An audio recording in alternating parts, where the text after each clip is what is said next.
नमस्कार किसान भाइयों, स्वागत है आप सभी का आप सभी के अपने YouTube चैनल मंडी भाव अपडेट में। आज है संडे और संडे होता है धमाल, यानी कि रविवार धमाल। तो किसान भाइयों, आज का रविवार धमाल, संडे धमाल कुछ अलग ही जगह पर हो रहा है। आप सभी देख सकते हैं, हम हैं प्याज के खेत में रामपुरा। किसान भाइयों यहाँ पर पिछले 2-3 दिनों से रखे हुए हैं और काफ़ी किसान भाइयों से मुलाकात हो चुकी है और काफ़ी किसान भाइयों से बाकी है। अभी किसान भाइयों महाकाल जी के दर्शन भी करने हैं, तो वो भी करेंगे और हो सकता है जब तक आप वीडियो देख रहे होंगे तो हम महाकाल जी के दर्शन कर चुके होंगे। अब यहाँ पे किसान भाइयों आज का लेते हैं पहला सवाल और जानेंगे हमारे किसान भाई आज क्या पूछना चाहते हैं और उनको क्या क्या समस्याएं देखने को मिल रही हैं। सबसे पहला सवाल है नरसिंह पटेल जी का। राम राम करण भाई, अब की बार प्याज में बीमारियाँ बहुत हैं व पानी की कमी के कारण प्याज का उत्पादन कम रहेगा, अब की बार फिर से तेज़ी बन सकती है। तो नरसिंह पटेल जी ने बताया यहाँ पे कि पानी की समस्या बहुत है।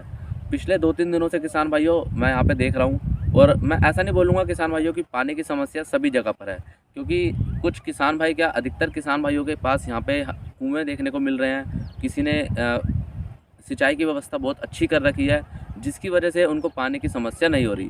अब इस खेत में जहाँ मैं अभी खड़ा हूँ किसान भाइयों, यहाँ पे पानी की व्यवस्था इतनी अच्छी नहीं है और काफ़ी बार समस्याएं देखने को मिलती है। जिन किसान भाई के मैं खेत में खड़ा हूँ यहाँ पर, उनका एक अलग से इंटरव्यू आपको चैनल पे दिया जाएगा।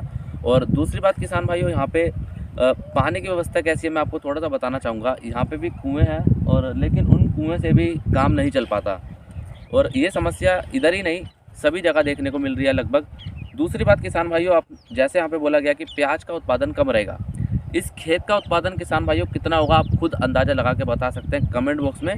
चलो मैं आपको बता देता हूँ, इस खेत में किसान भाइयों प्रति बीघा कम से कम कितना निकल रहा है, 100 से 150 कट्टे, 100 से 150 कट्टे इसमें निकल रहा है। और प्याज की क्वालिटी मैं आपको यहाँ पे दिखा देता हूँ लाइव, फिर आप बोलोगे करण भाई आप झूठ बोल रहे हो। ये आपको मैं साइज़ दिखाना चाहूँगा। यहाँ पे ये मीडियम देख लो, मीडियम है, ठीक है। इसके अलावा सुपर, सबसे ज़्यादा प्याज इसके अंदर सुपर देखने को मिल रहा है, जिसके चलते इसका उत्पादन काफ़ी अच्छा देखने को मिलेगा। और अभी तक का सबसे ज़्यादा उत्पादन जब 2 दिन से लेकर अभी तक मैंने यहाँ पे देखा है किसान भाइयों के पास, सबसे ज़्यादा उत्पादन मुझे इसी खेत का निकलने को देखने को मिल रहा है। अब लेते हैं किसान भाइयों दूसरा कमेंट हुकुमचंद समझी जी का। 2022 में प्याज का भाव क्या रहेगा? इंदौर मंडी में व्यापारी कम भाव बेचते हैं, महाराष्ट्र का माल अधिक आता है इंदौर मंडी में। किसान भाइयों सबसे पहला सवाल इनका है 2022 में प्याज का भाव क्या रहेगा। ये सवाल इनका ही नहीं लगभग आप सभी किसान भाइयों का भी होगा। और दूसरी बात, सबसे बड़ी बात ये होती है कि हमारा प्याज किस क्वालिटी का है वो किस हिसाब से बिकेगा। अगर हमारा प्याज सुपर क्वालिटी का है तो बहुत अच्छा बिक सकता है और हमारा मीडियम का है तो वो अलग भाव पे बिक सकता है। इसके लिए हमने जो इंदौर मंडी के एसोसिएशन अध्यक्ष हैं उनसे बात की है और उन्होंने एक अपने इंटरव्यू में सिर्फ 1 या 2 मिनट का इंटरव्यू उनका हमने छोटा सा लिया था कि हमारे किसान भाइयों को बताइए कि आगे चलकर क्या स्थिति बन सकती है। तो उन्होंने उस वीडियो में बताया है कि क्या भाव देखने को मिलेगा। वो वीडियो किसान भाइयों आपको चैनल पे ही दिया जाएगा और हो सकता है आपको कल तक वो वीडियो सुबह तक मिल जाए। बाकी मैं बात करूँ किसान भाइयों, अभी जो स्थिति इंदौर मंडी में चल रही है वो लगभग 8-9 रुपये की देखने को मिल रही है। अधिकतर माल अभी भी 6-7 रुपये 8 रुपये तक ही बिक रहे हैं। बाकी अगर कोई बढ़िया सुपर क्वालिटी का, जैसा अभी मैंने आपको दिखाया प्याज, जैसे अभी हमने ये देखा था प्याज, इसमें ऐसा प्याज किसान भाइयों कहीं ना कहीं जो आप देख रहे हैं ये वाला प्याज, ये किसान भाइयों 9 रुपये तक बिक रहा है अभी। तो इसको अभी 9 रुपये में ले जाने का कोई फ़ायदा नहीं है, थोड़ा सा इंतज़ार ज़रूर करें। बाकी किसान भाइयों आपके ऊपर है कि आपको प्याज को बेचना है अभी या रोकना है। अब बात करते हैं कि इंदौर मंडी में व्यापारी कम भाव पर प्याज कम भाव पर बेचते हैं। किसान भाइयों देखो, ये आजकल हर मंडी में हो चुका है, ज़रूरी नहीं है इंदौर मंडी हो, शाजापुर हो, शुजालपुर हो, उज्जैन हो, लगभग सभी जगह ये हाल अभी देखने को मिल रहा है। और वहीं बात करते हैं कि इंदौर मंडी में क्या सबसे ज़्यादा प्याज लोकल आता है या महाराष्ट्र का आता है। महाराष्ट्र का भी काफ़ी अधिक प्याज आता है और लोकल भी आता है, दोनों ही प्याज आते हैं। ऐसा नहीं है कि महाराष्ट्र का ज़्यादा आ रहा है और लोकल कम आ रहा है। जो प्याज जितनी जल्दी तैयार होगा उतनी जल्दी इंदौर मंडी में वो देखने को मिलता है। अब लेते हैं तीसरा कमेंट सीताराम विश्वकर्मा जी का। नमस्ते करण भाई, आपको भी मेरा नमस्कार। मेरा यह मानना है कि पिछले साल से अब की बार प्याज का रकबा ज़्यादा है, परंतु उत्पादन ज़्यादा नहीं होगा, क्योंकि लहसुन की तरह प्याज में बीमारी आई हुई है। गोल्टा गोल्टी माल ज़्यादा निकलने की संभावना है, बेस्ट माल 50% ही रहेगा। ये बात से मैं पूरी तरह सहमत हूँ, क्योंकि अभी तक लगभग मैं कल से लेकर आज तक 10 या 15 खेत हम विज़िट कर चुके हैं और इनमें से कम 50 किसान भाइयों से मिल भी चुके हैं। और अभी तक जो भी मैंने देखा मीडियम साइज़ और गोल्टा गोल्टी साइज़ यही देखने को मिल रहा है। ये एक पहला खेत है किसान भाइयों जहाँ मैं खड़ा हूँ यहाँ पे रामपुरा में। इसके अलावा कुछ खेत और भी हैं आसपास जिनमें सभी में सुपर क्वालिटी देखने को मिल रही है, प्याज का बहुत अच्छा साइज़ देखने को मिल रहा है। अब लेते हैं अगला कमेंट सीताराम जी का ही। नाफेड प्याज जितना ज़्यादा खरीदेगा उतना ज़्यादा फ़ायदा किसानों को हो सकता है, क्योंकि उनको क्या फ़र्क पड़ता है, सरकारी पैसा है और माल सही समय नहीं संभालते हैं तो प्याज खराब होगा और किसानों को फ़ायदा पहुंचेगा। बिल्कुल, एक बात तो बिल्कुल सही है कि नाफेड को क्या जाता है, उसको तो ऊपर से पैसा मिलता है और उसके बाद वो जितना प्याज खरीदे उतना कम है, वो अपने पास स्टोर करते जाएंगे और क्या होगा कि वो प्याज हमारे किसान भाइयों से ही खरीदेंगे। और किसान भाइयों, एक बात मैंने आपको पिछले सप्ताह भी बोली थी कि नाफेड जब प्याज खरीदना शुरू करेगा तो भाव में सुधार होगा। और नाफेड कब से प्याज खरीदना शुरू करेगा उसके लिए आप पिछले सप्ताह का यानी कि इसी सप्ताह का जो वीडियो है वो ज़रूर जाके देख लीजिए। उसमें मैंने आपको बताया है कि नाफेड का प्याज बफर स्टॉक का जो टेंडर है वो पास हो चुका है और कब से खरीदी शुरू होगी। बाकी इसके अलावा किसान भाइयों, दिल्ली आज़ादपुर मंडी में जो भी नाफेड की नीलामी चलेंगी वहाँ पर उसके वीडियो आपको दिए जाएंगे, वो बताए जाएंगे, दिखाए जाएंगे। उसके अलावा हमारे जितने भी नाफेड के अधिकारी हैं उनसे मुलाकात करने की कोशिश की जाएगी, क्योंकि वो बहुत ही कम वहाँ पे मिलते हैं। अगर वो मिलते हैं तो आपको पूरा उनका एक इंटरव्यू दिखाया जाएगा, बताया जाएगा कि आखिरकार सारी चीज़ें नाफेड की कैसे चलती हैं। अब लेते हैं अगला कमेंट प्रकाश मीना जी का। भाई साहब, आपने जो पहले वीडियो में दवाई बताई है यह मैं 2 बार डाल चुका हूँ। हाँ, इसका रिजल्ट अच्छा है, ये थ्रिप्स कंट्रोल होती है, मरती नहीं है। किसान भाइयों, ये जो कमेंट इन्होंने किया है वो इसलिए किया है क्योंकि पिछले कुछ वीडियो में संडे धमाल के उसमें हमने कुछ दवाई बताई थी जो हमारे किसान भाइयों ने हमारे किसान भाइयों के लिए बताई थी कि आप थ्रिप्स को कैसे कंट्रोल कर सकते हैं या फिर थ्रिप्स से कैसे अपनी फसल को बचा सकते हैं। तो अगर आप में से भी किसी किसान भाई को थ्रिप्स की समस्या देखने को मिल रही है, फंगस की समस्या आ रही है या फिर जलेबी रोग की समस्या आ रही है, तो पिछले 2 संडे धमाल आप ज़रूर देख लीजिएगा। उसमें कुछ दवाई बताई गई हैं जो हमारे किसान भाई उपयोग में लेते हैं, जिनसे उनको काफ़ी ज़्यादा फ़ायदा भी मिला है। अब लेते हैं अगला कमेंट महादेव शाह जी का। प्याज का निर्यात नहीं है करण भाई जी। देखो किसान भाइयों, अभी कुछ खबर निकल के आ रही है प्याज निर्यात को लेकर, मैं आपको बता देता हूँ। अभी प्याज निर्यात किसान भाइयों होना ना होना बराबर है, क्योंकि अभी लगभग जहाँ आज से 20 दिन पहले अच्छे खासा 100 ट्रक 200 ट्रक तक प्याज जा रहा था बांग्लादेश में, अब वहाँ पे केवल और केवल 9-10 ट्रक ही देखने को मिल रहा है। तो काफ़ी गिरावट यहाँ पे आ चुकी है।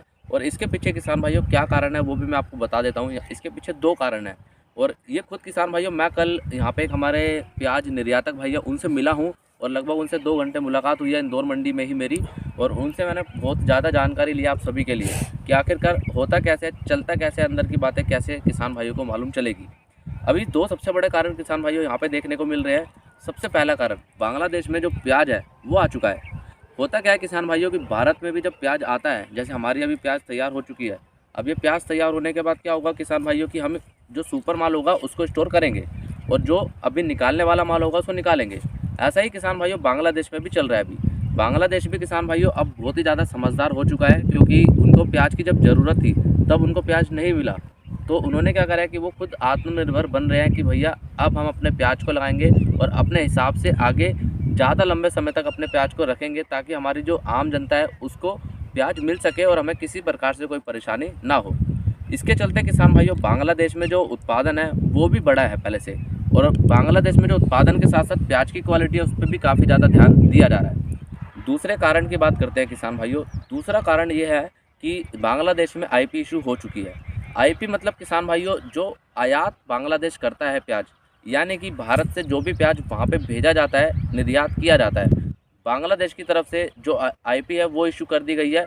इसका मतलब अब कोई भी प्याज आयात नहीं करेगा, और जो भी किसान भाइयों प्याज अभी तक आयात कर रहे थे बांग्लादेश में उसको रोक दिया जाएगा, क्योंकि अभी बांग्लादेश में वहाँ का लोकल प्याज आ चुका है। तो इसका मतलब किसान भाइयों क्या हुआ, सीधा सा मतलब है कि जो भारत से प्याज बांग्लादेश में जा रहा था वो अभी नहीं जाएगा।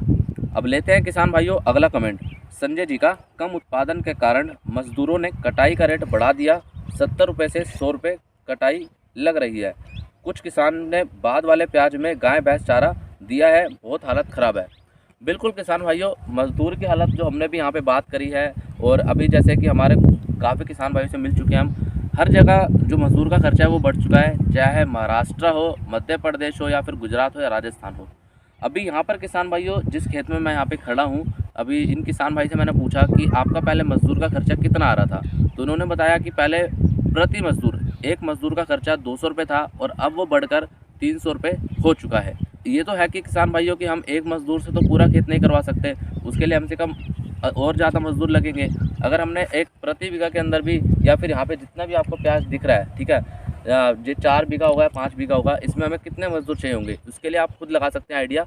और उसके अलावा किसान भाइयों, अगर प्रति मज़दूर भी 100 रुपये बढ़ रहा है, उसके अगर हिसाब से आपने 10-15 मज़दूर भी लगाए हैं खेत में, तो उसमें कितना आपको खर्चा बढ़ा, कम से कम 1000-1500 रुपये का। तो किसान भाइयों कहीं ना कहीं खर्चे में तो बहुत ही ज़्यादा बढ़ोतरी देखने को मिली है। इसको लेकर हमारी सरकार को सोचना चाहिए कि हमारे किसान भाइयों का जो प्याज का भाव है वो बढ़ाया जाए, उनको अधिक दिया जाए। अब लेते हैं किसान भाइयों अगला कमेंट अनुज कुमार जी का। करण भैया राम राम। राम राम। हमारा यूपी में फर्रुखाबाद ज़िले में भी आओ, और हमारे यहाँ इस वर्ष बहुत लेट प्याज लगी है। गर्मी वाली उत्पादन लहसुन 40% रहेगी, क्योंकि थ्रिप्स की समस्या अधिक है और हमारे यहाँ लोग प्याज भी नहीं कर पाते हैं। लोग भाव के चक्कर में इस वर्ष से ज़्यादा लगाया है, उसमें खरपतवार बहुत हो गया है, इस कारण बहुत कम उत्पादन होगा। प्लीज़ आओ ज़रूर हमारे यहाँ। किसान भाइयों देखो, सभी राज्य में जाना तो संभव नहीं है एक साथ, क्योंकि एक एक ज़िले में भी मतलब जाना बहुत बड़ी समस्या हो जाती है कि कुछ अपने पास ट्रांसपोर्ट की समस्या है, फिर समय का थोड़ा रहता है। वो कोशिश करेंगे आने की अगली बार यूपी फर्रुखाबाद या फिर और भी क्षेत्र में हम देखेंगे। लेकिन यहाँ पे जैसा आपने बताया कि जो उत्पादन है वहाँ पे भी कम रहेगा, 40% तक कम रहेगा। मेन कारण क्या है मैं आपको बताता हूँ। यूपी जैसा जितना बड़ा राज्य है, वहाँ पे आलू की सबसे ज़्यादा फसल होती है, लेकिन वहाँ पे आलू को छोड़कर हम प्याज का भाव देख रहे हैं और प्याज को लगा रहे हैं बिना किसी जानकारी के। किसान भाइयों, अगर आप कोई भी चीज़ बिना जानकारी के करेंगे तो आपको उसमें नुकसान होने की संभावना ज़्यादा रहेगी। हो सकता है कि कुछ प्रतिशत आपको फ़ायदा मिले, लेकिन वो फ़ायदा किसान भाइयों एक तुक्का हो सकता है हमारा एक तरह से। तो इसलिए पहले पूरी जानकारी लीजिए, उसके बाद ही कोई फसल आप लगाइए। भाव को देखकर कोई भी फसल को नहीं लगाना। अभी जैसे नींबू चला गया है 300-400 रुपये तक, तो आप ये मत करिए कि करण भाई नींबू इतना भाव चला गया तो हम इसको लगाने लगेंगे। नींबू की फसल किसान भाइयों कम से कम 2-3 साल 4 साल तक लग जाते हैं उसको आने में भी, क्योंकि बागवानी फसल है वो। और इसके अलावा अभी जैसा कि गेहूं का भाव अच्छा चला गया है, तो यूपी में गेहूं अच्छा होता है, तो अगर वहाँ पे आपने लगाया है गेहूं तो बहुत अच्छी बात है, आपको भाव भी अच्छा मिल रहा होगा। अब लेते हैं किसान भाइयों अगला कमेंट योगेश वर्मा जी का, एमपी सीहोर। सभी किसान भाइयों से निवेदन है कि आपने जितना प्याज वर्ष लगाया है उससे आधा प्याज अगले वर्ष लगाएं, जिससे कि सभी किसानों को प्याज के ज़्यादा भाव मिले, किसानों को फ़ायदा हो। प्याज कम लगाएंगे, भाव ज़्यादा मिलेगा, और कम प्याज में ही दुगने प्याज का भाव मिलेगा, और साथ ही खर्च भी कम आएगा उत्पादन करने से। बिल्कुल देखो किसान भाइयों, आप एक चीज़ ध्यान रखें, किसी भी फसल का कितना भी भाव चले जाए, 100 चले जाए, 200 चले जाए, प्याज की अगर बात करते हैं तो आपको अपना ये नहीं करना है कि हमने अब की बार 4 बीघा में प्याज लगाया है, 2 बीघा में लगाया है, तो हम उसको बढ़ाकर 8 बीघा में कर देंगे, हम गेहूँ नहीं लगाएंगे, लहसुन नहीं लगाएंगे। ये गलती बिल्कुल नहीं करनी। अब इस खेत में किसान भाइयों आप देखें, यहाँ पे कम से कम 4-5 बीघा में यहाँ लगाया इन किसान भाई का प्याज, और 2 बीघा अलग से प्याज लगा हुआ है। इसके अलावा इन्होंने यहाँ पर लहसुन लगा रखी है, गेहूँ लगा रखी है, और कुछ छोटी मोटी फसलें भी लगा रखी है। तो यहाँ पे किसान भाइयों आपको ये चीज़ें ध्यान रखनी है कि हमें पूरे फसल चक्र को चलाना है, और खेत का जो परिवर्तन है ना वो करते रहना है।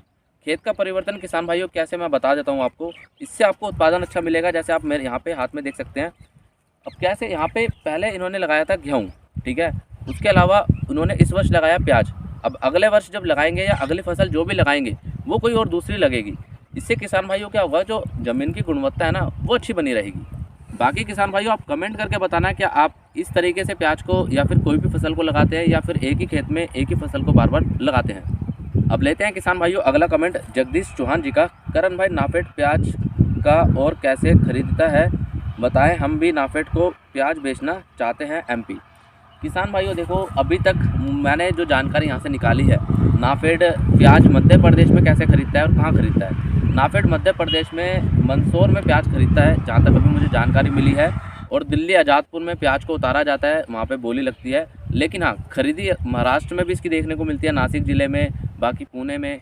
तो एमपी यानी कि मध्य प्रदेश और महाराष्ट्र में नाफेड की जो खरीदी है वो चालू रहती है। आप किसी मंडी में जाके संपर्क कर सकते हैं, और वो आपको बता देंगे कि नाफेड की खरीदी कब से आपके यहाँ पे शुरू हो रही है, तो आप उनको कैसे प्याज को बेचें, क्या प्रोसेस आपको देखने को मिलेगा।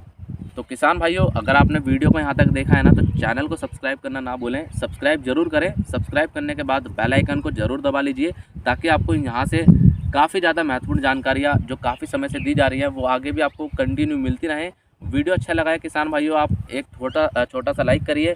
हमारे सभी किसान भाइयों तक इस वीडियो को ज़्यादा से ज़्यादा शेयर कीजिए। और हाँ किसान भाइयों, कमेंट करके बताइए कि आपको वीडियो कैसा लगा और आपके प्याज की स्थिति कैसी अभी बनी हुई है। आप सारी जानकारी आप कमेंट में देंगे किसान भाइयों, तो आप बाकी हमारे जितने भी किसान भाई हैं उनकी भी मदद यहाँ पे हो पाएगी। तो किसान भाइयों, बाकी लिंक इसी वीडियो के नीचे डिस्क्रिप्शन में दिए गए हैं। और ग्रुप में जुड़ना ना भूलें किसान भाइयों, ग्रुप में आपको सभी पल पल की जानकारी समय समय पर दी जाती है। तो आने वाले दिनों में किसान भाइयों, इस सप्ताह के अंदर आपको काफ़ी सारे और वीडियो मिलेंगे जो किसान भाइयों के इंटरव्यू हमने लिए हैं, व्यापारी भाइयों के इंटरव्यू लिए हैं, जिससे आपको काफ़ी अधिक जानकारी मिलेगी। तो मिलते हैं किसान भाइयों आपसे एक अगली और नई वीडियो में। जय जवान जय किसान।